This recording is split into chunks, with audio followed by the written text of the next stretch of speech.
আমিরে হামজা, আমরা অনেকে ওনার নাম জানি না সবাই।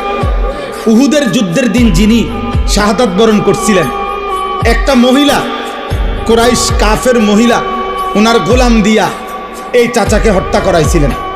হিন্দ ওই মহিলার নাম, যারা বাংলা ভাষায় হিন্দা বলে, মূলত হিন্দ নাম, আকারটা নাই আর কি। আচ্ছা যাক, যেটা উচ্চারণ করে তো করে। তো এই ওনাকে হত্যা করাইছে তার গোলাম ওয়াহশিকে দিয়ে। হত্যার পরে এই মহিলা আল্লাহ নবী সাল্লাল্লাহু আলাইহি সাল্লামের চাচা আমির হামজার বুকটা ফাইরা কলিজাটা বাহির করছে, কলিজাটা চাবাইয়া খাইছে।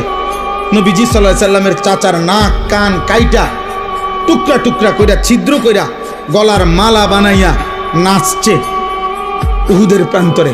এই সেই মহিলা হিন্দ, হিন্দ নামের এই মহিলা উতবার মেয়ে, আবু সুফিয়ানের স্ত্রী। কিন্তু মক্কা বিজয়ের পরে রাসূলুল্লাহ সাল্লাল্লাহু আলাইহি সাল্লামের হাতে খোদার কসম এই নারী কালেমা পড়ে মুসলমান হয়েছে। এই মহিলা